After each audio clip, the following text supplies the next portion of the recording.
here's the thing: would you play him on a snap count, or would you just throw him in there and say, "Look, man, you're 23. We need you to play"? From what I've seen from him this offseason and knowing how he plays the game and how he likes to play the game, I wouldn't put him on a snap count. I let him go out there and I let him, and he knows his body best. I let him tell me what he feels. But if he wants to get out there and he looks good and he's playing well and he's not showing any signs of, he's uncomfortable with the leg or no lack of confidence, let him play, because energy and what he brings from a defensive standpoint, what he's going to command. And we talked about this last week with Javon Kinlaw. I think Bosa will open up stuff for Kinlaw. I think he'll open up stuff for Samson Ebukam. When Bosa's on the field, it's going to make that whole front four so much better, because we saw in his rookie year, they doubled and triple teamed him. They had wide receivers chipping him, running backs chipping him, tight ends chipping him. They had 2 and 3 guys on him sometimes. So what he's going to command just because of the last name that's on his jersey, if they see Bosa 97 on the field, he's going to command attention, and that's just going to help people. And I kind of liken it to what Houston did with J.J. Watt. J.J. Watt, you can say J.J. Watt may be injury prone. True. He had injury year after year after year, but still defensive player of the year. When he was healthy and when he could play, he made a difference.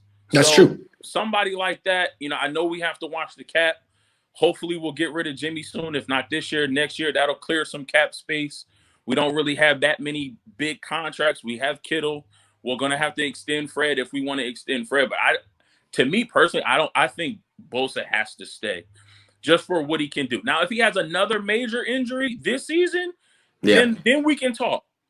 But the problem is, if he has another major injury this season, his value goes in the toilet.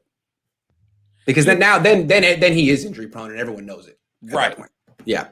But that's the risk that we take. That's the risk you got to take, man. And look, that's what I'm saying. Put him out there, and if he gets hurt, that's the cost of doing business. Yeah. You can't put him in bubble wrap his whole life, man. Ohio State babied him.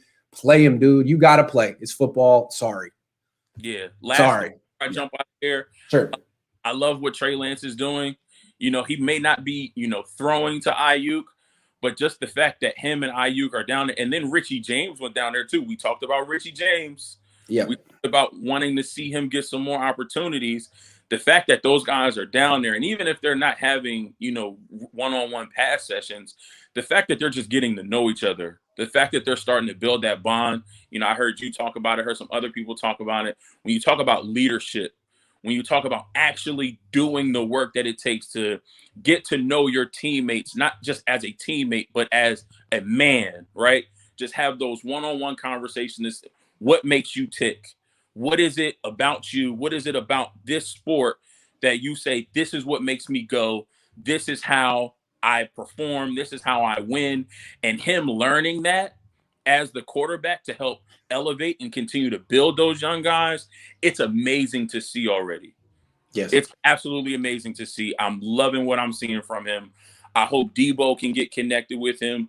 I think if we get Debo and Ayuk and just have them just sit in the room and just chop it up, for the next couple until we get to, OTAs and mini camp and training camp, I think that'll do wonders for the kid. And he's already showing signs of his professionalism and his maturity. He just turned 21. It's crazy. Yeah, it's really, really maturity is the word. It's really impressive.